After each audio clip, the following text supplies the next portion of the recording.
Hernández, nuestro santo. El médico de los pobres. Mi ángel de la guarda, mi protector.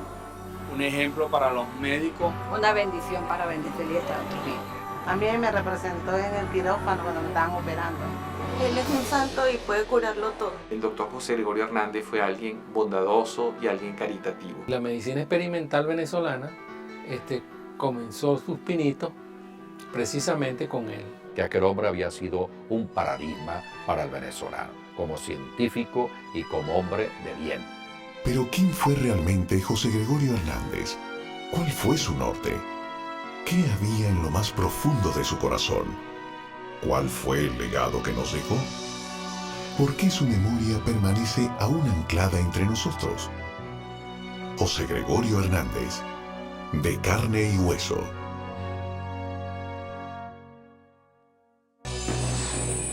El olor a pólvora y humo satura el pueblo de Pedraza en Barinas. Benigno Hernández no tiene opción.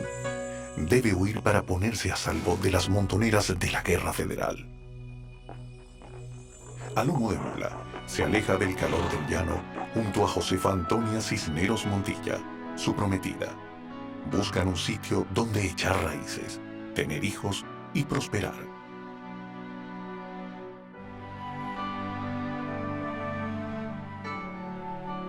Las montañas de Isnotú, en el estado Trujillo, los acogen en su seno. Aquí, rodeados de cielos azules y gente silenciosa, nace el primero de sus 9 hijos, José Gregorio Hernández Cisneros.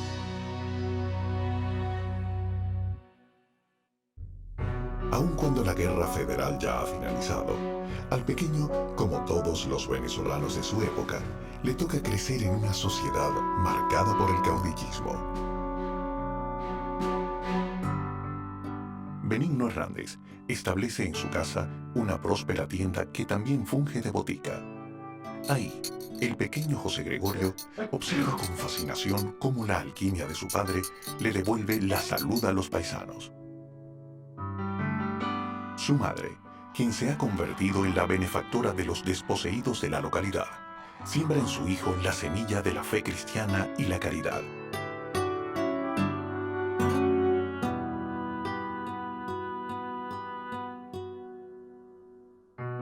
Este entorno, lleno de alegrías y confort, se quiebra poco antes de que el pequeño José Gregorio cumpla sus 8 años, cuando, con su pronta partida, su madre le confirma la certeza de que estamos de paso en este mundo. Imbuido en una sensación de vacío y melancolía, el niño comienza su formación en la escuela del pueblo. Los libros se transforman pronto en sus mejores amigos, y desde entonces el saber será una de sus predilecciones. Al cumplir los 13 años, su padre decide enviarlo a la capital para que finalice el bachillerato y posteriormente estudie medicina, oponiéndose a que el joven se dedique al derecho.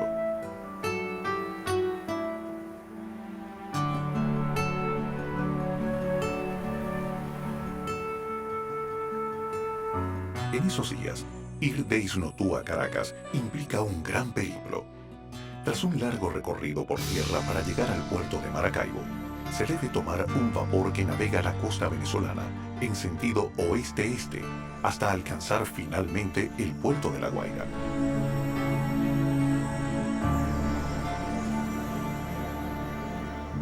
Cuando José Gregorio Hernández llega a Caracas en 1878, el aire de la ciudad aún está impregnado por el aroma de cacaotales y cafetos.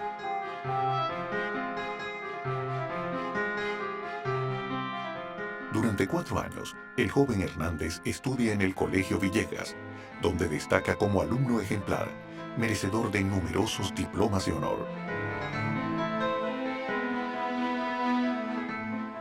Mientras tanto, Antonio Guzmán Blanco se esmera por mantenerse en el poder y modernizar el país.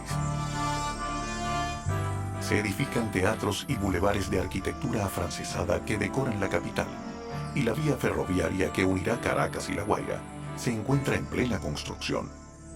Sin embargo, la salud no está entre sus prioridades, y cuando se le habla del tema, sarcástico responde: Aún es tiempo de matar a muchos antes que salvar a algunos.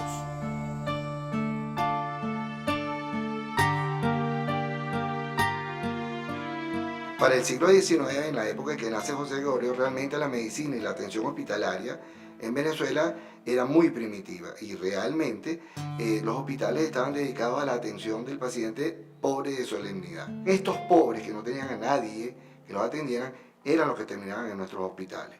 Y no era el hospital que estamos acostumbrados a ver todos los días, donde vemos una cantidad de enfermeras, una cantidad de médicos atendiendo pacientes. Era más bien, y hay quien lo define como depósitos para antesalas de bien morir.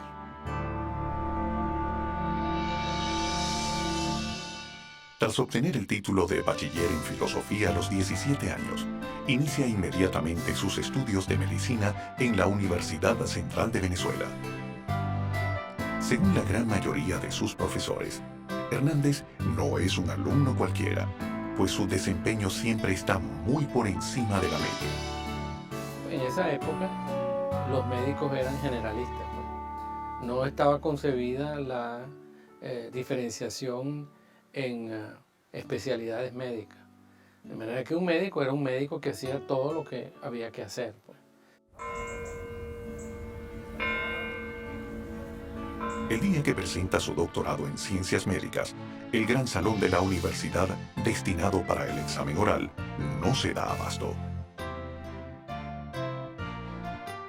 Con una seguridad asombrosa y un lenguaje magistral, expone los tópicos seleccionados.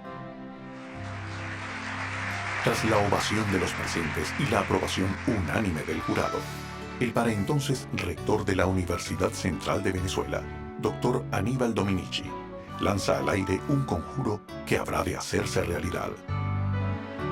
Venezuela y la medicina esperan mucho del doctor José Gregorio Hernández.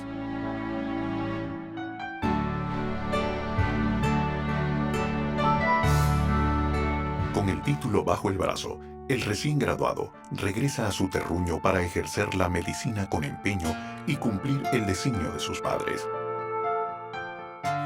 Hernández reencuentra con placer los paisajes y la soledad de su niñez. Sin embargo, será aquí donde enfrente el lado más oscuro de su profesión.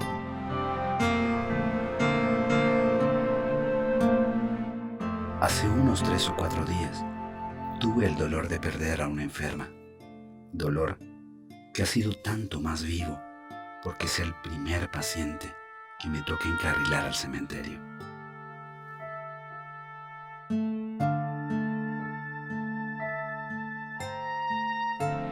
Su consulta, como la de los demás galenos, es paga. Sin embargo, su fe cristiana lo lleva a sanar de manera gratuita a los más desposeídos. Lo poco que gana, lo guarda con obsesivo empeño para poder cumplir su gran sueño, viajar a París y así profundizar sus conocimientos. Pero no serán sus ahorros los que lo lleven a cumplir su anhelo. Juan Pablo Rojas Paul, nuevo presidente de Venezuela, está decidido a llevarle salud a los ciudadanos. Para ello toma 2 resoluciones determinantes: construir el primer centro de atención médica moderno de Caracas, el Hospital Vargas, y becar a un joven médico venezolano para que se forme en las nuevas y revolucionarias técnicas médicas en Francia. Calixto González, quien es médico y consejero de Rojas Paul, le recomienda a un joven que ha sido su alumno. Según él, las razones sobran. Es brillante, metódico y además políglota. José Gregorio Hernández hará realidad su sueño.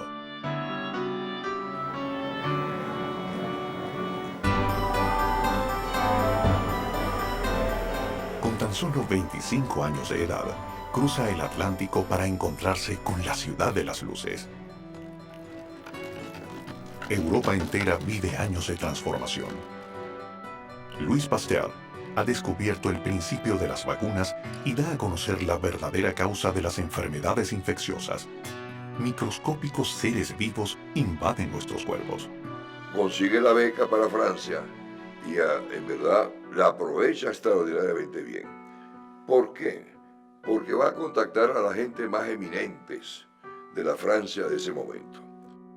el doctor Isidore Strauss lo introduce al novedoso campo de la bacteriología. El doctor Matías Duval le enseña el uso del microscopio para, a través de él, hacerlo penetrar en el mundo de los tejidos y la embriología.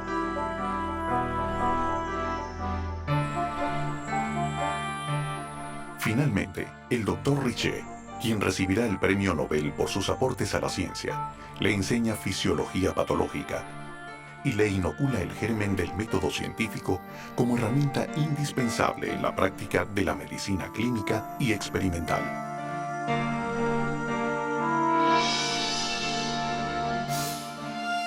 Tras finalizar sus estudios, se dedica a adquirir los equipos necesarios para cumplir con la segunda fase de su compromiso con el gobierno venezolano: transferir todos los conocimientos y técnicas adquiridos a las nuevas generaciones.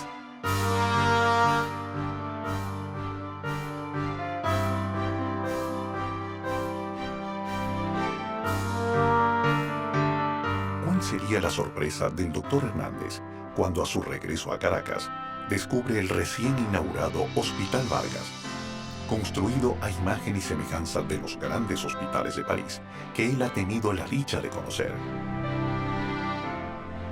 Con capacidad para 1000 camas, sala de operaciones y un área reservada para los laboratorios que conducirán a la medicina venezolana hacia la modernidad.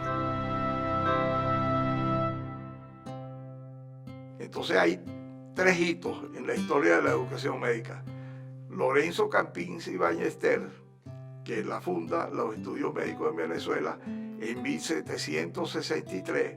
Luego viene en la época de Vargas, que es el primer rector médico de la Universidad Central de Venezuela, y después la época Racetti, José Gregorio, Risque, Dominici, que es el grupo que viene de Europa con todos los avances de la medicina.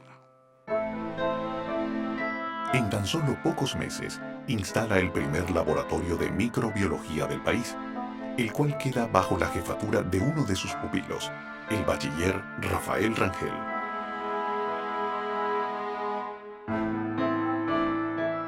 Con la misma celeridad, crea las cátedras que le fueron encomendadas para la Universidad Central de Venezuela.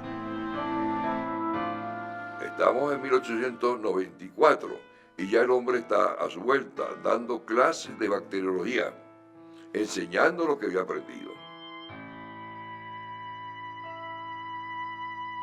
Han pasado 3 años desde su regreso de París y un gran número de caraqueños conocen al doctor Hernández.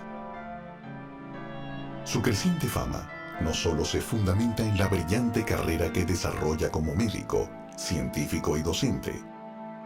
A esto se suma un rasgo muy particular de su personalidad: su tremenda fe cristiana, la cual se evidencia en la preocupación que siente por la salud de los más pobres, el carácter caritativo de un gran porcentaje de sus consultas y su vida de asceta.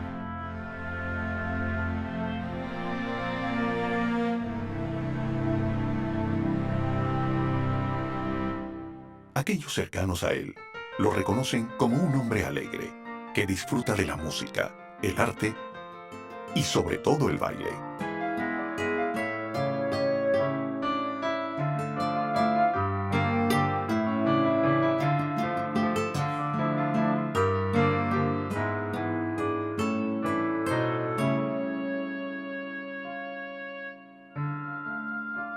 Un aciago día de 1894, Benjamín, el menor de sus 8 hermanos, a quien él mismo ha traído a la capital para darle la oportunidad de un mejor futuro, cae enfermo de fiebre amarilla.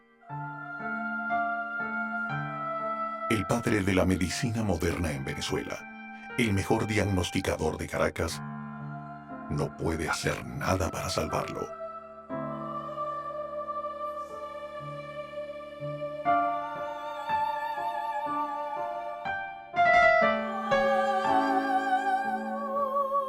Familiares y amigos perciben cómo su alegría se extingue a partir de entonces, pero nadie es capaz de intuir lo que realmente acontece en su interior. A partir de ahora, me entrego con total resignación en las manos de Dios.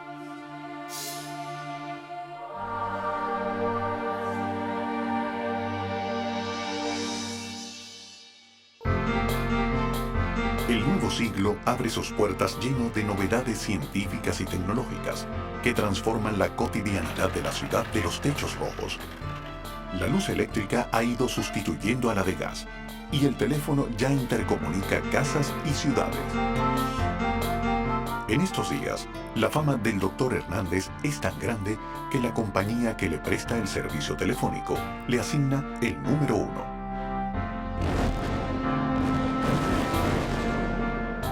El asombro asalta a los venezolanos cuando barcos alemanes e ingleses bloquean los principales puertos de Venezuela.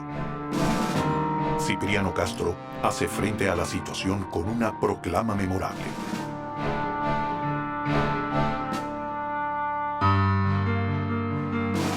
El Dr. Hernández se alista en el ejército presto a defender su patria. Afortunadamente, el conflicto no pasa a mayores, gracias a la diplomacia y la negociación.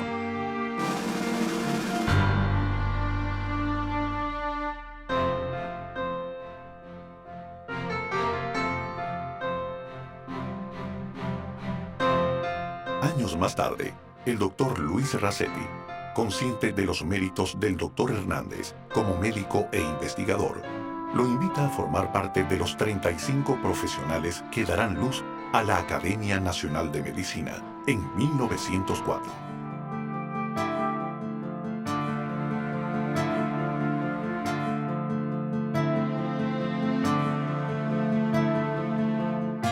Por años, el Dr. Hernández no rompe su meticulosa rutina. De la iglesia a la consulta, de la consulta al laboratorio, del laboratorio al aula, del aula a la academia.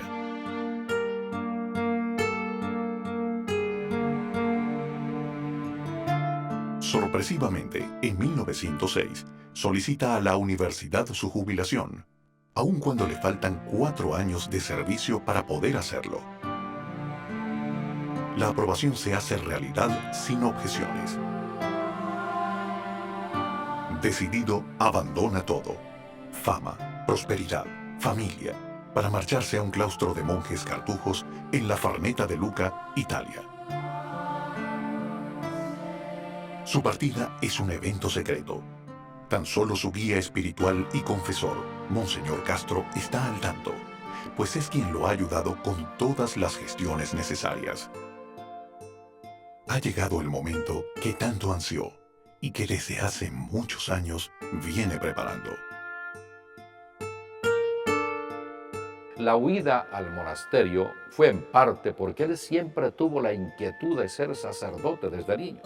Y después le salió la posibilidad de ser médico, pero nunca dejó de tener esa inquietud de retirarse, meditar, apartarse un poco del bululú del mundo para entregarse por completo a Dios, ¿no? Entonces consideró que después de haber sido un eximio profesor de la universidad, haber transmitido sus enseñanzas a otros, haber modernizado muchos hospitales y tener ya sucesores dignos, pensó, pues llegó el momento en que yo ya puedo dar rienda suelta a ese deseo que he tenido.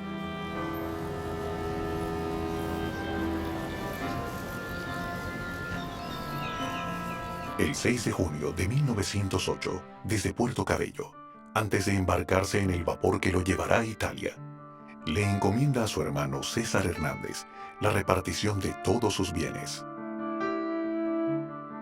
Tú comprendes lo doloroso que es para mí esta separación de mi familia, a quien quiero entrañablemente, y por esta causa no he tenido el valor de decirles adiós de palabra. Con el alquiler de la casa de pajaritos que te dejo, puedes hacer los gastos de la familia tuya, porque la educación de los muchachitos es cara. No debes emplearla en nada más. Y todas las cosas que quedan en casa se deben repartir de manera justa.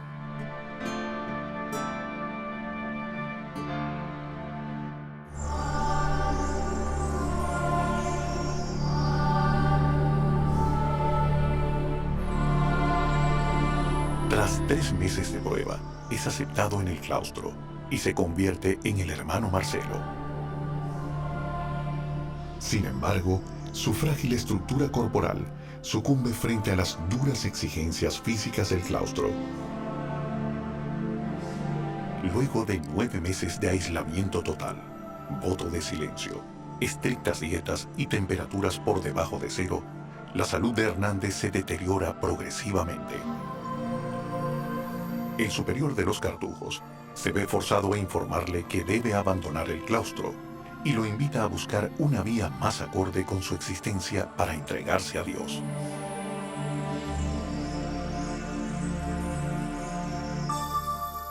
A fines del mes pasado, el superior de los Cartujos me dijo que no me podía admitir en la orden porque yo no tenía vocación para la vida contemplativa, que mi vocación era para la vida activa, pero sucedió lo que era natural le sucediera, al que, cegado por la pretensión y apoyado por su vanidad, había emprendido tan alto vuelo. Ahora debo enfrentar el dolor de entrar nuevamente al mundo, obedeciendo a aquel mandato.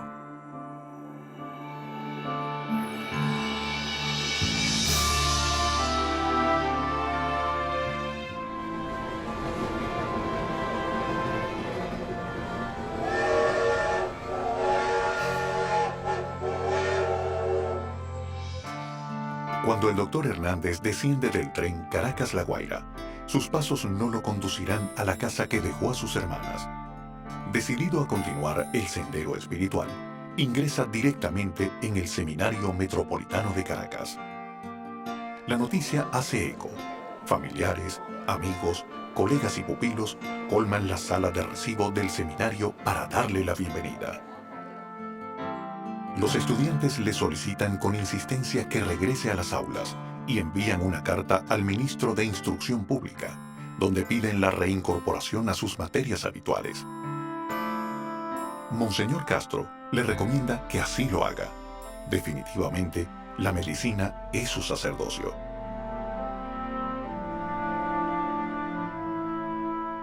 Entre honrado y resignado, deja el seminario para regresar de nuevo a las aulas y a sus consultas diarias, aunque no será por mucho tiempo.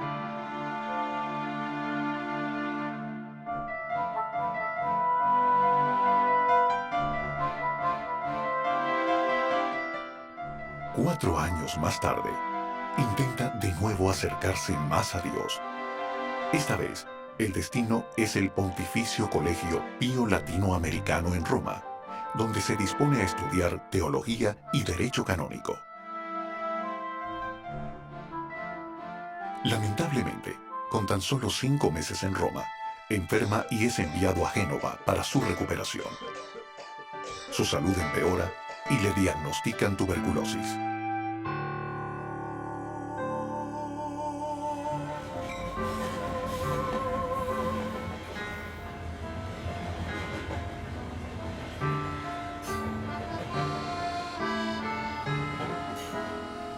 He venido a París para hacerme ver por el doctor Gilbert, el cual hace 10 días me tiene sometido a un tratamiento y me dice que en 2 o 3 meses estaré bueno.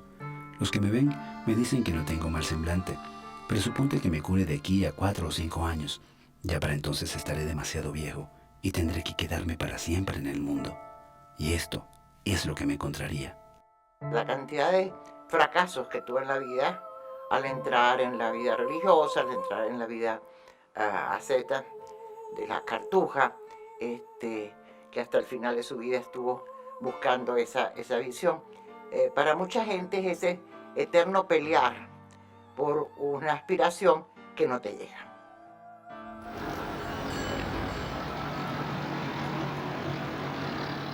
En 1914, Hernández camina de nuevo por las calles de Caracas.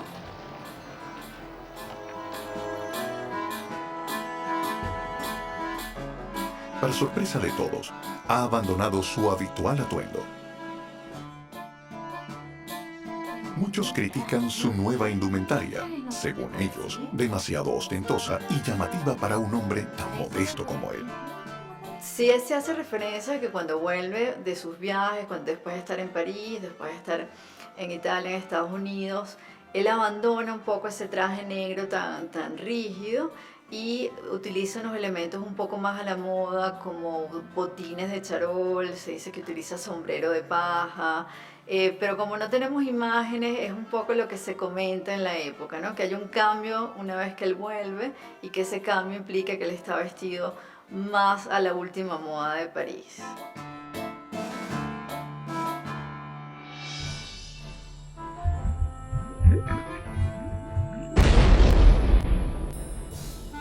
Venezuela tiene petróleo. Es un hecho. Muchas riquezas están por venir y Juan Vicente Gómez quiere disfrutar de eso. Sus ansias continuistas se han consolidado y los estudiantes alzan su voz de protesta.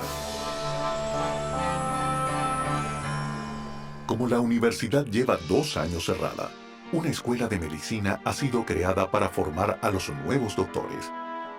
Hernández es llamado de inmediato a formar parte de su equipo docente. Así retoma de nuevo su rutina con el rigor que lo caracteriza. Y como siempre, el reloj es su mejor aliado. Al despertarse, la oración y luego un austero desayuno.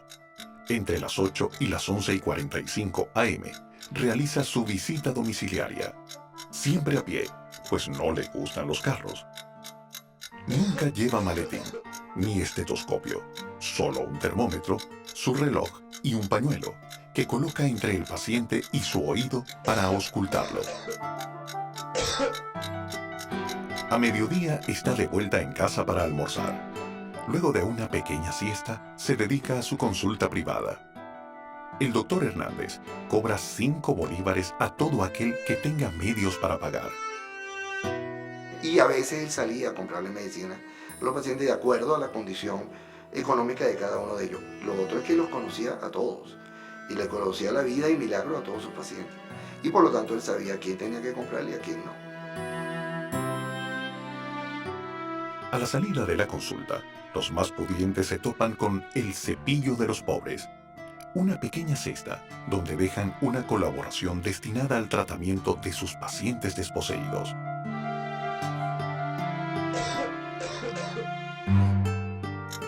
A 3:15 termina la consulta, para tener así el tiempo suficiente de ir a pie hasta la escuela de medicina, donde sus alumnos saben que el curso comienza a las 3 en punto. El profesor Hernández no soporta la mediocridad. Si algún alumno le responde un disparate durante su clase, no tarda en reprenderle con un comentario incisivo y lleno de sarcasmo.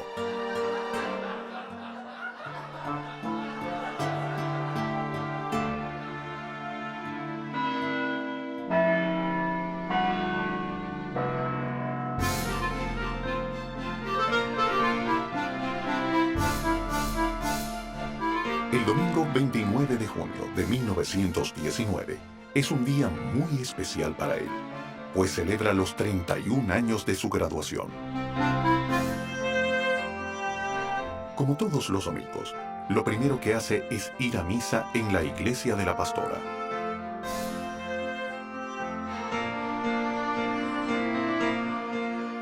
Al finalizar esta, realiza su visita domiciliaria para finalmente regresar a casa hacia el mediodía, donde se refresca bebiendo una de sus bebidas preferidas, carato de guanábana.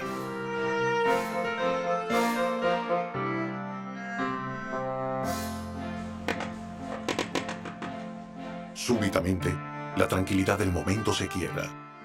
Alguien requiere con urgencia de sus servicios médicos cerca de la esquina de Amadores. Tras la consulta, aun cuando está un poco apurado, pues ha dado cita a uno de sus hermanos a las 3 de la tarde, decide comprar él mismo los medicamentos que ha recetado al paciente. Cuando sale de la botica de Amadores y cruza la calle, Fernando Bustamante, quien conduce uno de los 700 vehículos que hay en Caracas, adelanta a un tranvía que ha detenido su circulación. Frente al Hudson Essex, aparece la frágil humanidad de Hernández. El vehículo lo impacta. El cuerpo carente de equilibrio cae de espaldas y la cabeza impacta contra el brocal de manera certera.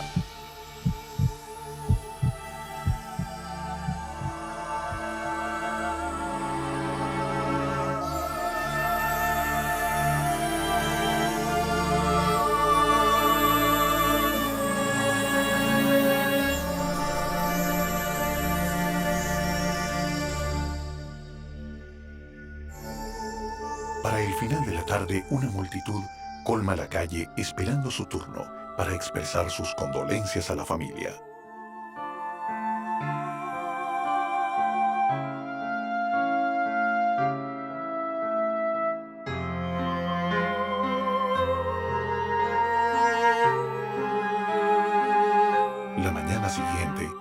Todos los periódicos del país reseñan la noticia en sus primeras páginas. El presidente provisional de la República de Venezuela, Victorino Márquez Bustillos, resuelve velarlo en el Paraninfo de la universidad, aun cuando ésta lleva más de 7 años clausurada.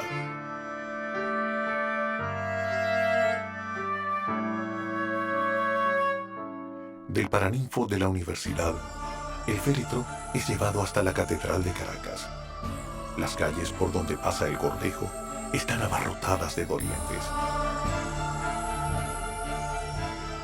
En las afueras de la catedral se han congregado más de 30.000 personas para rendirle homenaje al doctor Hernández. Una manifestación de dolor y aprecio inédita para cualquier civil en la historia de Venezuela.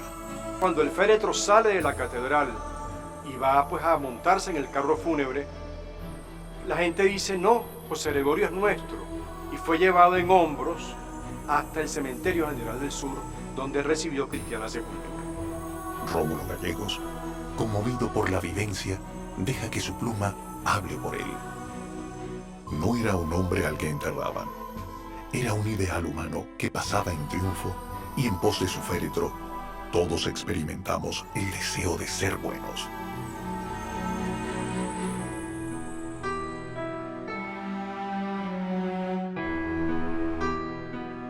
Ya entrada la noche, tras discursos, bendiciones y un mar de lágrimas, los venezolanos despiden al doctor José Gregorio Hernández.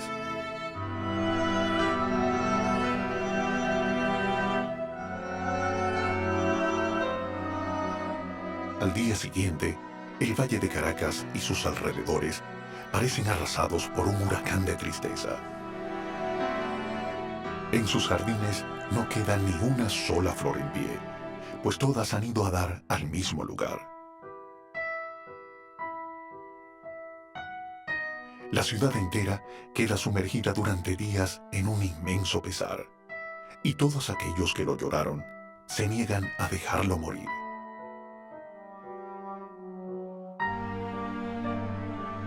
Tan solo a 5 semanas de su fallecimiento, tiene lugar el primero de un largo rosario de homenajes que aún hoy mantienen viva su memoria.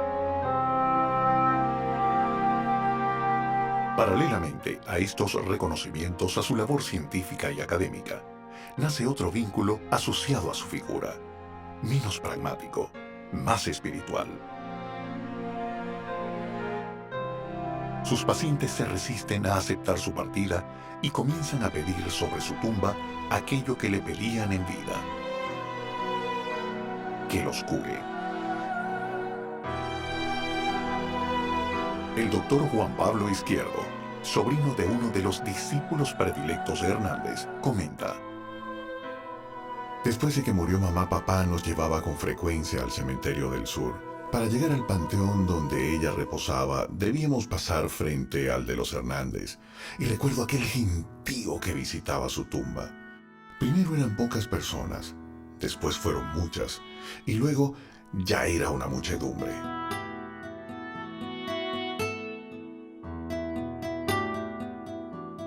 Como es de esperar, muchos solicitantes tienen la suerte de ver cumplidas sus expectativas y el rumor se riega. Un mito muy hermoso pudiera ser el de José Gregorio Hernández. Estoy utilizando la palabra mito como en el sentido de una historia aceptada popularmente como algo importante y algo que da sentido. En el caso de José Gregorio Hernández, es un mito que tiene que ver con la profunda necesidad de gran parte de la población de sentirse apoyada, custodiada desde instancias de poder, de un poder extrasensorial, de un poder que está en el más allá, de un poder espiritual.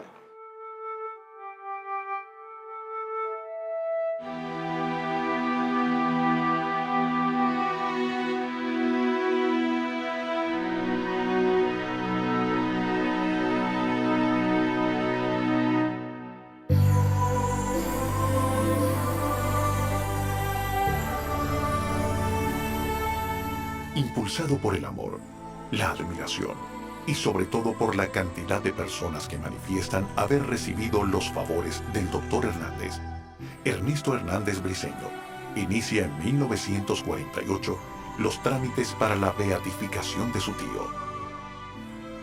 Un año más tarde, y con la venia del Vaticano, Monseñor Lucas Castillo, para entonces arzobispo de Caracas, inicia de manera formal la causa de beatificación. En el Palacio Arzobispal de Caracas se instala el Tribunal Eclesiástico de la Arquidiócesis que conocerá la causa de beatificación y canonización del eminente sabio venezolano Dr. José Gregorio Hernández. Ese día será determinante en la expansión de la devoción de los venezolanos hacia José Gregorio Hernández, porque todos los medios vuelven a hablar de él y de la posibilidad de que sea canonizado. Un orgullo generalizado invade a los venezolanos. Posteriormente, la Iglesia Católica imprime y distribuye 10.000 ejemplares de una oración para rogar por su pronta beatificación. 30 años después de su fallecimiento, José Gregorio Hernández regresa para quedarse por siempre entre nosotros. No obstante, el proceso de beatificación no inicia con buen pie. Monseñor Nicolás Eugenio Navarro, quien conocía muy bien al Dr. Hernández, envía una comunicación personal al Vaticano oponiéndose a la causa. Monseñor Navarro fue una persona muy controvertida y era un hombre muy inteligente, pero también disintió mucho de sus compañeros y en muchos aspectos era muy cortante.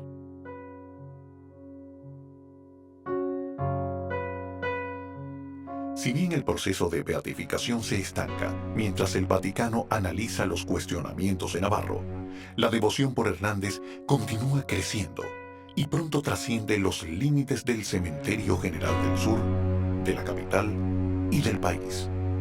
No es solo Venezuela. Si José Gregorio es conocido en todo el área andina, en Centroamérica, en las islas del Caribe, en Estados Unidos, en Europa. O sea, es muy conocido José Gregorio.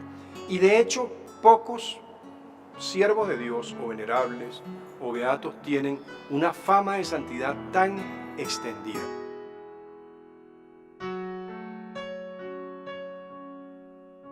En el caso de José Gregorio Hernández es fundamentalmente un culto del pueblo. La elaboración teológica, si se quiere, o eclesiástica de la figura de José Gregorio Hernández es mínima frente a la elaboración que ha hecho el pueblo de la figura del Dr. José Gregorio Hernández.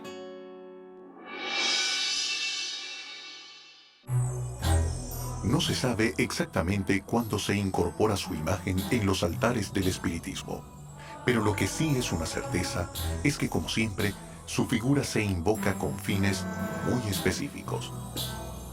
La salud. Como espiritista que soy, me he entregado a esa parte espiritual con la corte médica y los he invocado con mi corazón, pidiendo por la salud de la persona. Sí he tenido personas que se han transportado con José Gregorio Hernández, que han hecho curaciones, sanaciones. La reliquia de los milagritos, escapularios, rosarios a su orden, los veloncitos, la reliquia, escapularios, la oración, la contrista a su orden.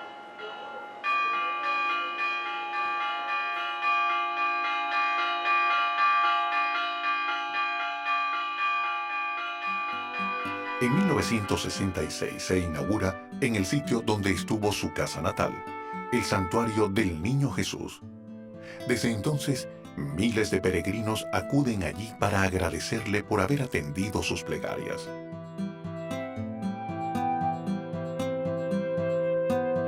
Los habitantes del tranquilo pueblo de montaña, que un día escogieron Benigno Hernández y Josefa Cisneros para criar a sus hijos, viven hoy de una suerte de industria donde el turismo y la religión se amalgaman para recibir una avalancha de fieles que nunca se detiene. Y los sábados y domingos en temporada baja terminan entre 1.000 y 3.000 personas. pero en temporada alta. Entre semana te vienen entre 2.000 a 4.000 y los fines de semana te vienen de 10.000 a 20.000 personas. Los tentáculos de lo comercial, sin embargo, nunca penetran en el mundo de lo espiritual, como si un muro invisible los separara.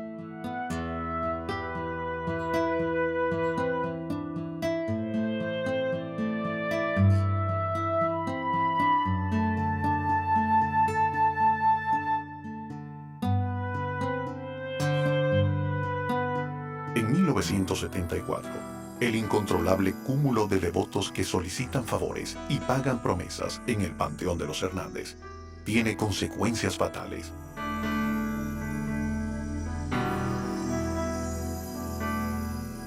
Las autoridades eclesiásticas toman una decisión postergada por mucho tiempo: exhumar los restos de José Gregorio Hernández y trasladarlo a un lugar más seguro. El sitio escogido es la capilla sur de la iglesia de la parroquia de la Candelaria, donde de manera cíclica y reiterativa, nuevos devotos agradecen a diario los favores recibidos.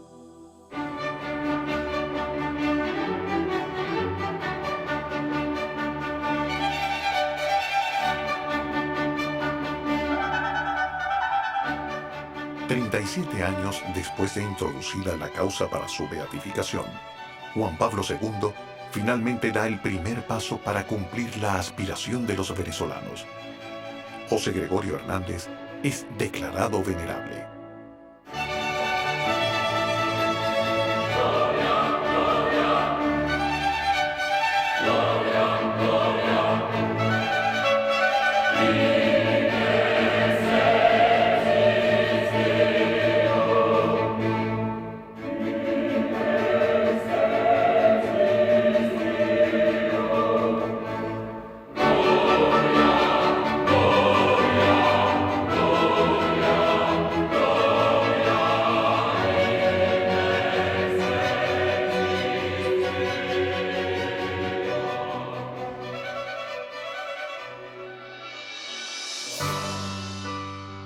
Ese decreto es un paso muy importante en el proceso de beatificación.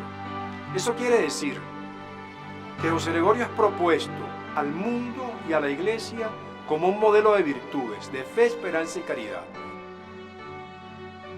Hoy, la imagen del doctor José Gregorio Hernández está consolidada en la conciencia colectiva del venezolano, como una construcción arquetípica, real y concreta, la del héroe, el Salvador.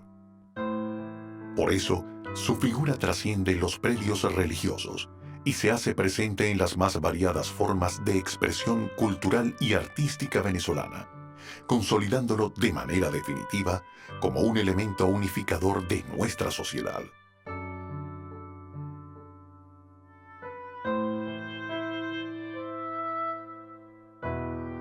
Millones de devotos aún esperan por la beatificación del doctor José Gregorio Hernández. Pero para eso, aún hace falta que el Vaticano certifique alguno de los tantos milagros que han sido presentados a la causa. José Gregorio, indudablemente que tiene muchos milagros, pero ¿quiénes son los milagros? Los milagros son de gente muy popular que nunca está dedicada a sustentar ni a probar los hechos. Esto no es nuevo. Por ejemplo, en Lourdes, en Francia, una de las grandes dificultades es precisamente sustentar los milagros, porque la gente le atribuye, pero pocas veces hay la prueba de ello. Si tú quieres una prueba es que en Isnotú no cabe una placa más.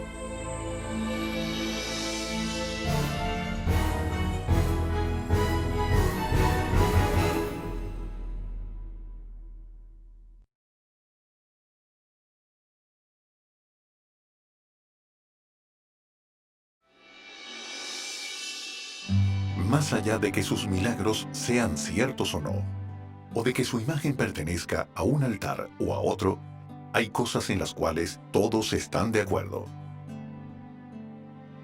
La idea, digamos, hoy en día, no solamente es hacerlo santo, sino de que en un momento dado la gente vea la calidad profesional extraordinaria que ese hombre tenía. Pienso que merece admiración como venezolano para el pueblo venezolano, el doctor José Gregorio Hernández es un santo. Yo creo que José Gregorio ha sido una de las personalidades más recias y consecuentes que ha tenido Venezuela en estos 2 últimos siglos. El doctor Hernández sentó buena parte de las bases de la medicina moderna venezolana. Su ejercicio profesional, asociado a la caridad cristiana, lo convirtieron en el precursor de la medicina social. En toda Venezuela, su imagen es venerada por creyentes y agnósticos, académicos e iletrados, católicos y espiritistas, unificando a la sociedad venezolana.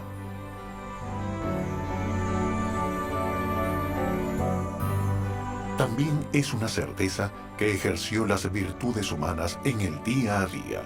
Fue disciplinado, constante y además dio signos claros de sabiduría al asumir con templanza su destino seglar.